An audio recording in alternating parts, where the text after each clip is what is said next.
Sa nakaraan nating kwento, ipinakita ang pagtungo ni Yezuan sa Drunken Immortal House upang bumili ng 2 spiritual sword, nang kanyang masalubong ang mga hangal sa kanyang pag-uwi at tangkain na siya ay paslangin.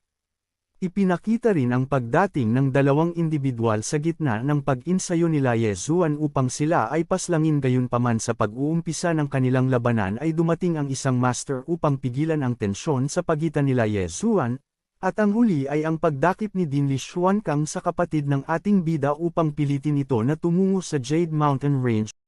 Kaya't atin nang simulan ang kwento. Nagsimula ang eksena kinabukasan sa lugar ng Kenlan Academy ay nag-uusap sina Yezuan at sina Muyun. Dahil sa pagdakip ni Dinli Xuankang sa kapatid ni Yezuan kaya't nais nilang samahan si Yezuan patungo sa Ning Kingdom. Subalit dahil sa pangyayari ay hindi sumang-ayon si Yezuan na isama ang tatlo sapagkat alam niya na isa itong patibong na inihanda para sa kanya, kaya naman ayaw niyang madamay ang mga ito sa kanyang kahaharapin. Sa kabila ng mga sinasabi ni Yezuan ay hindi ang mga ito pumayag sa nais mangyari ni Yezuan dahil sila ay iisang pamilya, kaya't sama-sama silang tatango sa Ning Kingdom Mountain Range nang sa gayon ay makatulong kay Yezuan. Samantala mula naman sa palasyo ng Jiang Kingdom ay agad na ibinalita ng alagad ni former Lord Jiang Latia na daw asang pinilit si Yezuan ng Kuraki Academy upang tumungo sa Ning Kingdom, kaya naman napasabi ang former Lord na tila kakaiba raw ang kinikilos ng Kuraki Academy. Gayunpaman nang malaman ito ng former Lord ay ipinag-utos niya na nais niyang paimbestigahan ang 2 tauhan nito na nakasuot ng itim na kapal na nagawang dakpin ang kapatid ng ating bida at magpadala ng mga Shadow Army nang sa gayon ay protektahan si Yezuan. Dagdag niya pa na nabalitaan niya na ang Drunken Immortal House ay nagpadala na rin ng mga tauhan upang subaybayan ang ating bida sa pagtungo sa Ning Kingdom. Tumugon naman ang alagad nito na tama ang kanyang nabalitaan, maging ang kanyang apo na 9th Princess ay agad na tumungo sa Ning Kingdom upang suportahan si Yezuan. Dahil dito ay ikinatuwa ng former Lord ang kanyang nalaman at agad na nagdesisyon na siya na lamang mismo ang pupunta sa Ning Kingdom ng personal upang suportahan si Yezuan. Lumipat naman ang eksena mula sa Two World Cities, kung saan ibinalita rin ng isang alagad sa naturang individual mula sa labas ng kanyang tahanan na dinakip ng Kuraki Academy patungo sa Ning Kingdom ang kapatid ni Yezuan, dahilan upang mawasak ang kanyang silid dahil sa galit nang marinig ang balita, at sa kanyang paglabas ay hindi moari ang mukha nito na sinabing sa oras na may mangyaring masama sa kapatid ng ating bida ay kanyang papaslangan ang mga disciple ng Kuraki Academy. Mula naman sa Kuraki Academy ay galit na galit si Dinli Xuankang matapos kumalat ang balita tungkol sa pagdakip nito sa kapatid ni Yezuan dahil maaaring makasira ito ng imahe ng kanilang Kuraki Academy, kaya't kanyang naitanong kung sino ang may responsibilidad sa pagkalat ng balita. Dito ay sinabi ng headmaster na ang kanilang pinaghihinalaan ay ang Drunken Immortal House o hindi kaya ang Royal Family ng Jiang, dahilan naman upang magalit si Dinli Xuankang sapagkat halos lahat ng mga ito ay kumakampi sa Kenlan Academy. Saad pa ng headmaster habang tila nangangamba sa mangyayari na ang 9 Drunken Immortal Master ay personal na inihatid si Yezuan patungo sa Ning Kingdom at maging ang Royal Family ng Jiang Kingdom ay pasikretong binabantayan nito. Sa kabilang banda ay hindi makapaniwala ang ibang mga elder sa kanilang narinig dahil malinaw na ang 2 malaking puwersa mula sa Jiang Kingdom ay nasa panig ng Kenlan Academy, kaya naman kanilang ipinagtataka kung sino ba talaga si Yezuan. Sa kabila ng kanilang pangangamba ay naitanong ni Dinli Xuankang kung kamusta na ba ang paghahandang ginagawa ni Vice Dean Moksong, na sinagot naman ito na nasa ayos na ang kanyang pakikipagsundo sa hari ng Ning Kingdom upang makipagtulungan sa kanila. Subalit ang mga disciple ng Great Cloud Empire naman ay humingi ng karagdagang heavenly martial arts skills nang sa gayon ay makipagtulungan ang mga ito upang harapin si Yezuan. Hindi naman alintana ni Dinli Xuankang ang hinihingi nito kaya't agad niyang ipinag-utos na handa siyang ibigay ang mga ito lalo na sa hinaharap at nangangako siya na sisiguraduhin niyang makakatanggap ang mga ito ng karapat-dapat na pabuya, sapagkat nais niya ay punteryahin nitong lahat si Yezuan. Dagdag pa ni Dinli Xuankang na nais niyang makipagsundo sa Underworld upang harapin si Yezuan at kanilang makita kung kakayanin ba ng Kenlan Academy na protektahan ito laban sa buong mundo. Lumipat naman ang eksena sa Imperial City ng Ning Kingdom at ipinakita si Yezuan kasama sina Muyun, Jianzi at Base na mangha-mangha sa lugar sapagkat tila mas maunlad ito kumpara sa capital city ng Jiang Kingdom. Sa kanilang paglalakad ay may mga individual ang sa kanila ay pumulibot nang sila ay makilala ng mga ito dahilan upang maalarma naman si Jianzi sapagkat may hindi magandang nangyayari. Maya-maya pa ay may isang hangal na lumapit kina Yesuan kasabay ng pagtatanong nito kung si Yesuan ba talaga ang nasa kanilang harapan na nagmula sa Jiang Kingdom na nagkakahalaga ng milyon-milyong gold coins, subalit sa kanyang pagtatanong ay bigla na lang nitong inatake ng ating bida sa kanyang leeg na naging sanhi ng pagkaputol ng ulo nito at pagkakapaslang. Dahil sa ginawa ni Yesuan ay kinatakutan nito ng iba pang mga hangal ng kanilang mapagtanto na isang sword cultivator ang ating bida. Gayunpaman ay galit na sinabi ni Yesuan na kung sino man ang haadlang sa kanya ay kanyang papaslangan ng walang awa. Kasunod nito ang kanyang muling pag-atake sa mga hangal na agad namang tinamaan sa leeg ng hindi man lang nagawang umiwas. Sa pagbagsak ng mga ito ay natakot naman ang ibang nakakita sa pangyayari kaya nagsisigaw ang mga ito dahil sa takot at dali-daling tumakbo upang makalayo kay Yesuan. Samantala mula naman sa kabila ay pinigilan ni Jianzi at muyon ang ginawa ng ating bida sapagkat hindi na kailangang pagpapaslangin pa ang lahat ng naroon dahil mukhang hindi naman lahat ng ito ay may masamang balak gawin kay Yesuan. Ngunit hindi naman sumang-ayon ang ating bida at nagpakita ng galit na ekspresyon habang may bahid ng dugo sa kanyang mukha na sinabing basta ito ay nagmula sa Kuraki Academy ay hindi niya ito mapapatawad dahil sa mga kagagawan ng akademya ay agad niya ang mga ito papatayin. Sa gitna ng tensyon ay may lumabas na isang elder sa isang silid na nais pigilan si Yesuan dahil ang lugar na iyon ay ang Ning Kingdom at hindi Jiang Kingdom na kung saan ay maaari nitong gawin ang kung ano-ano. Subalit muling sinabi ni Yesuan na kung sino man ang haadlang sa kanya ay kanyang papaslangan, na ikinagalit naman ng elder dahilan upang pagbantaan niya ang ating bida na tignan niya na lamang kung ano ang makakaya nitong gawin. Subalit sa kanyang paghahanda ay mabilis lang itong pinaslang ni Yesuan nang walang kalaban-laban, habang kanyang sinasabi na naruroon siya upang iligtas ang kanyang kapatid at kung sino man ang magtatangkang pumihil sa kanya ay mawawalan ng buhay. Habang abala si Yesuan mula sa ibaba ay may isang mabilis na bala ng pana ang tumungo sa kinaroroonan ni Yesuan, na agad namang napansin ng ating bida at madali lamang itong iniwasan. Mula sa taas ay pinakita ang isang misteryosong nilalang na gumawa ng atake habang ito ay nakatayo sa itaas ng gusali, ay sinigawan ito ni Yesuan na kung sino man ang haadlang sa kanya ay makakatikim ng masalimuot na kamatayan. Dahil dito ay mabilis na inatake ni Yesuan ang misteryosong nilalang na nasa itaas gamit ang isang sword slash, ngunit agad naman itong nakaiwas na kung saan ay lumikha ng malakas na pagsabog sa itaas ng gusali. Samantala dahil sa kagagawa ni Yesuan na panggugulo sa Ning Kingdom ay may isang elder ang lumitaw sa himpapawid at galit na naglalabas ng aura na may isang malaking imahe sa kanyang likuran dahil sa pagiging arrogant ni Yesuan sa kanilang Ning Kingdom. At saad nito na hindi iyon ang lugar upang gawin ni Yesuan ang mga gusto niyang gawin. Maya-maya pa ay ikinumpas ng elder ang kanyang kamay upang paslangin si Yesuan kasabay ng pagpapakilala bilang si Elder Gensi ng Kuraki Academy at naruroon siya upang turuan ng leksyon si Yesuan na manahimik.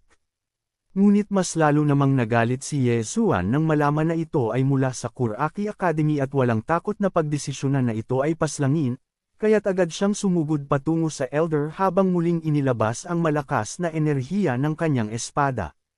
Mabilis na pinakawala ni Yesuan ang kanyang atake na lumikha ng isang malaking enerhiya ng espada na nadepensahan naman ng elder gamit ang dalawang kamay ng imahe na nasa kanyang likuran. Ngunit habang patuloy niya itong dinedepensahan ay naramdaman ng elder ang lakas ni Yesuan at kitang-kita sa mukha nito ang takot ng kanyang mapagtanto na mas malakas pa si Yesuan sa isang great sword cultivator.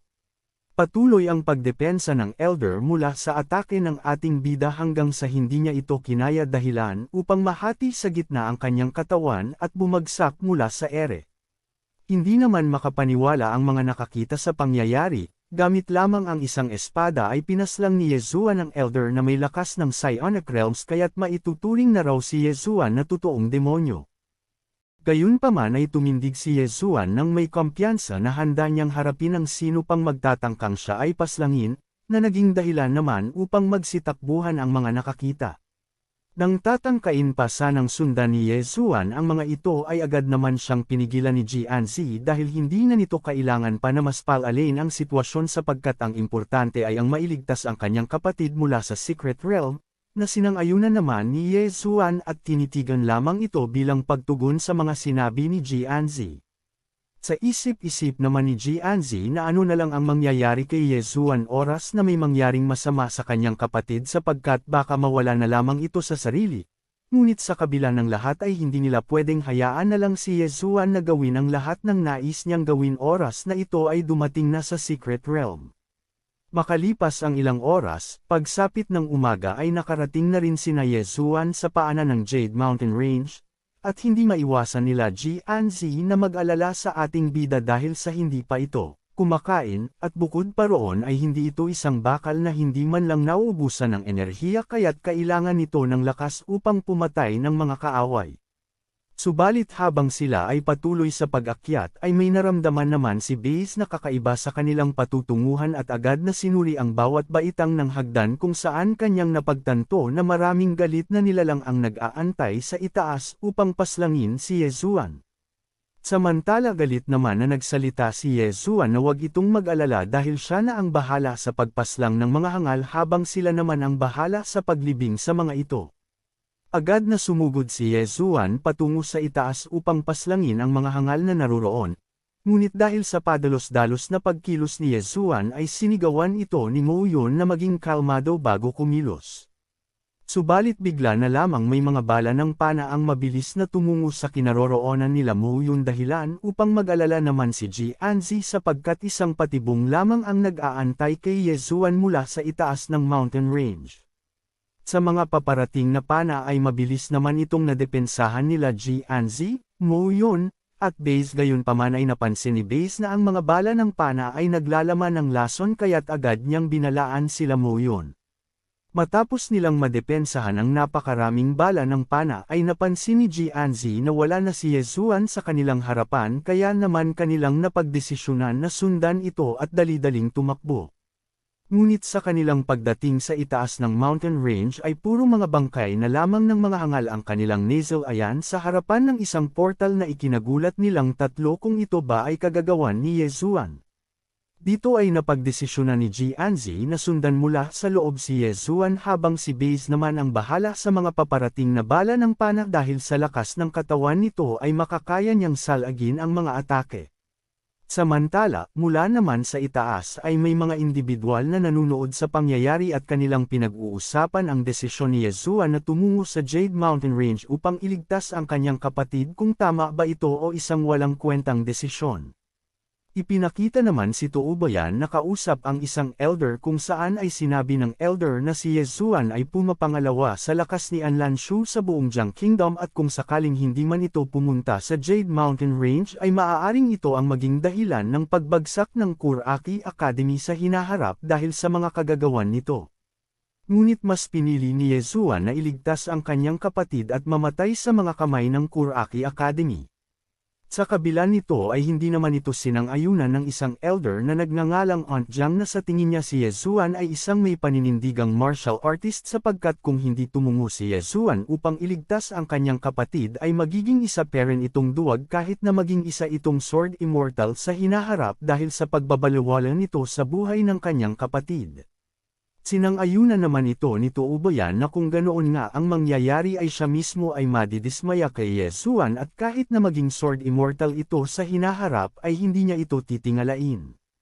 Maya-maya pa ay may isang alagad ang lumitaw mula sa likuran nila Toubayan at ibinalita na nais questionin ni Din Li Xuankang ang kanilang alyansa upang paslangin si Yezuan kung bakit hindi ito nakikipagtulungan. Ngunit hindi naman sinagot ni Toubayan ang tanong nito. Sa halip ay ipinag-utos niya na sabihin ito kay Din Li Xuankang na huwag na siyang pakialaman, na agad namang sinunod ng kanyang alagad. Lumipat naman ang eksena mula sa loob ng portal sa pagpasok ni Yezuan ay bumungad sa kanya ang malawak na lupain at mga kabundukan na kanyang ipinagtataka kung ang tinatawag ba nilang Secret Realm ay ang lugar na naghihiwalay mula sa outside world sa pamamagitan ng isang secret method. Sa gitna ng kanyang pag-iisip ay isang hangal ang mabilis na sumugod kay Yesuan na hawak ang kanyang sandata na binalutan ng enerhiya habang sinasabi na ipinadala ito ng King of Hell upang paslangin si Yesuan. Sa pagbubulusok ng kanyang atake ay agad naman itong naiwasan ng ating bida na kung saan ay lumikha ito ng malakas na pagsabog sa kanyang kinatatayuan. Ngunit sa isang iglap ay mabilis itong ginantihan ng atake ni Yesuan dahilan upang mahati ang katawan nito sa gitna at sinabing hindi ito sapat upang siya ay kalabanan, at dahil sa ginawang atake ni Yesuan ay hindi makapaniwala ang hangal sa nangyari habang paunti-unting umihiwalay ang kanyang buong katawan dahil sa pagkakahiwa ay sinabi ni Yesuan na kung ganito lamang ang lakas ng isang Sky Realm ay wala itong ipagmamalaki sa kanya.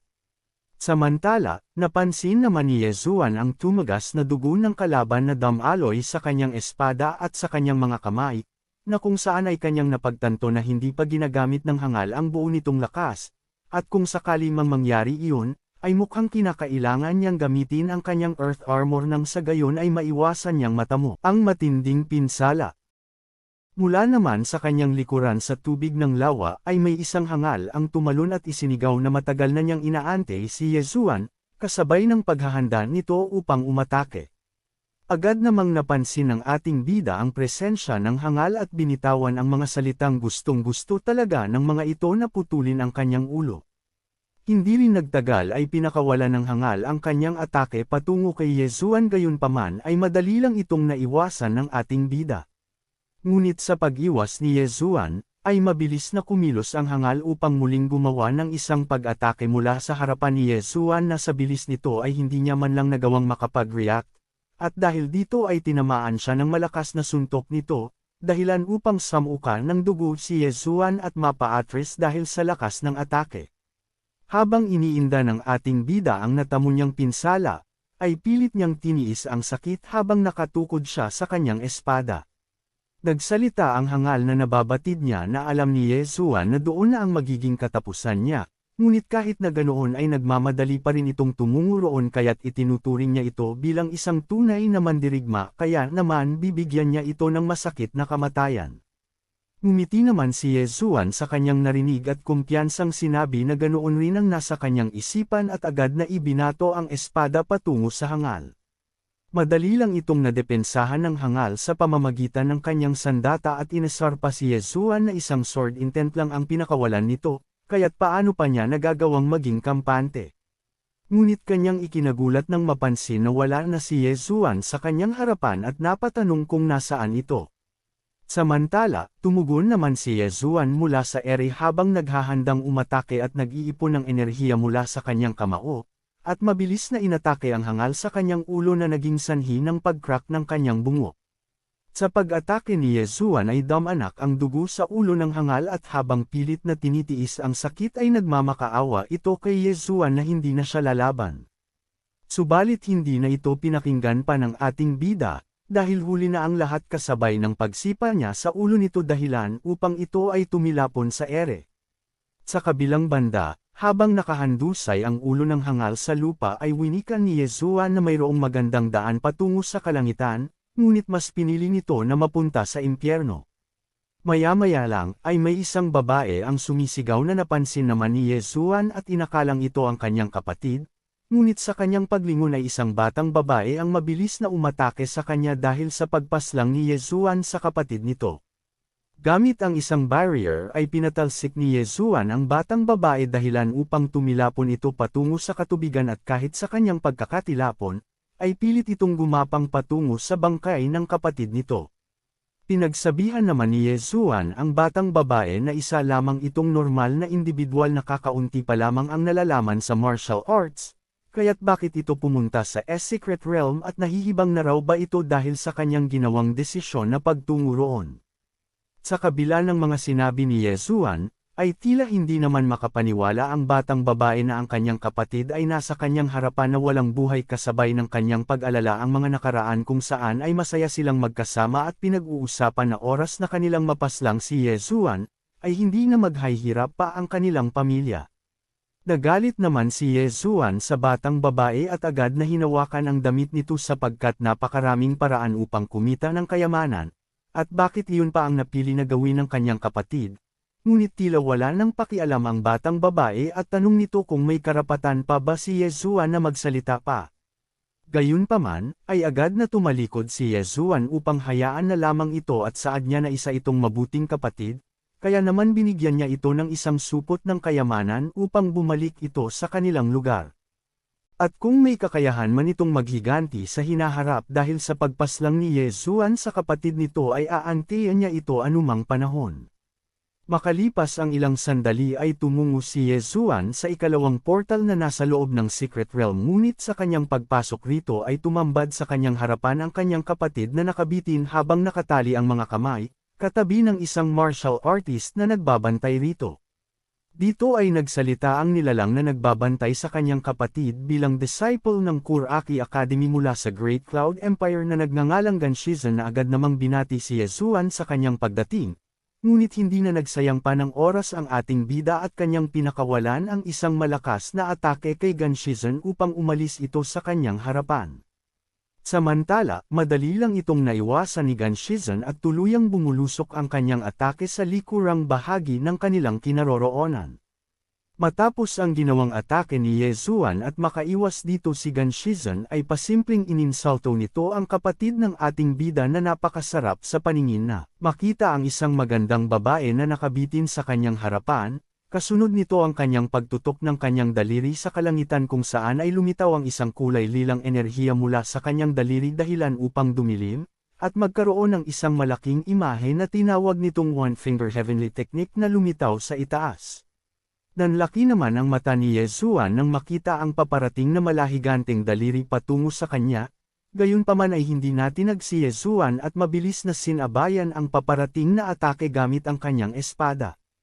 Sa ginawa ni Yesuan ay dahan-daang naluso ang malaking imahe mula sa kalangitan dahilan upang magulantang si Ganshizan at hindi makapaniwala kung paano ito napigilan gamit lamang ang isang espada dahil kailanman ay hindi pa nagagawa ni sino man na mawasak ang kanyang One Finger Heavenly Technique. Habang hindi pa makapaniwala ay mabilis na sumugod si Yesuan, hawak-hawak ang kanyang espada ay isinigaw niya na mapunta na ito sa impyerno. Dito ay agad na dumpensa si Ganshizan sa ginawang atake ni Yesuan, ngunit sa kabilang banda ay nakahanda na rin ang kamao ni Yesuan upang gumawa ng isang atake. Mula roon ay tinamaan si Ganshizan sa kanyang dibdib na nagresulta ng pagkakatagos ng kamao ni Yesuan sa katawan nito kasabay ng pagsuka ng dugo mula sa kanyang bibig.